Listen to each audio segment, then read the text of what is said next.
Absent kasi ako nung nakaraan. Tara, manood muna tayo ng TV pa, no? May nag-notice sa akin. Para aware tayo sa mga nangyayari. Okay. Ano tayo?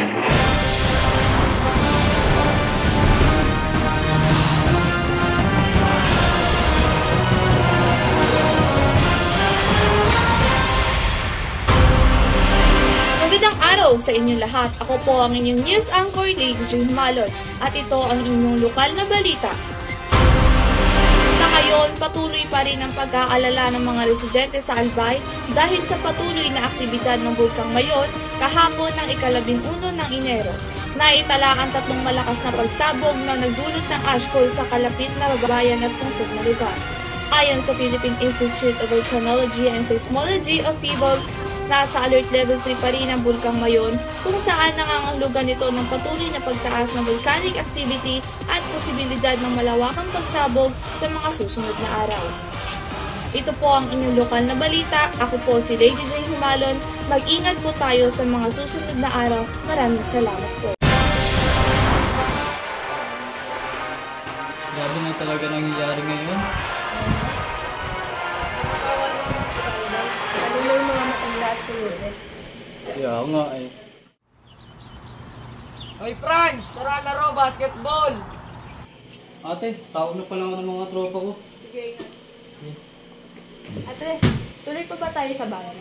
iniisip ko din yan eh, kaso may problema sa Albay. Gusto sanang tumulong.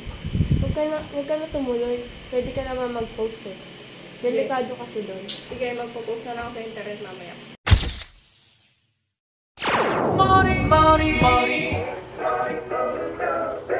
Gising ko lang ate, ano mo lang? May adobo dyan. Kasan? Hindi. Ano na ba? Nabaka sumabog yung Bulkang Mayon? Hindi pa nga eh. Kung ganyan man lang, kailangan na nating mag-ready.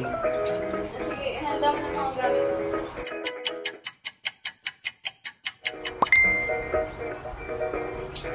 Yung nakita ko yung post ni Mayor, sumabog na daw yung bulkan. Tara na.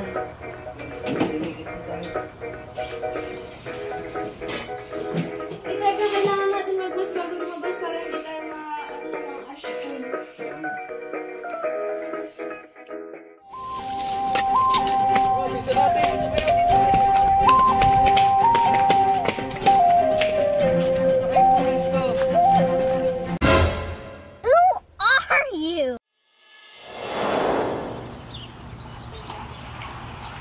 Salamat.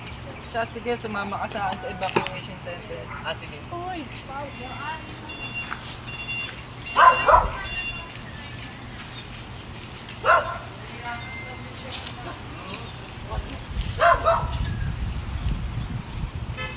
Sila ka na tumatapos. Gusto ko na tumatapos. Mag-pray na lang tayo. Kaya ako kayo pinatawag, may maganda akong balita ipaparating sa inyo. Tapos na ang masamang nangyari. Pwede na kayong umuwi at magsimula ulit.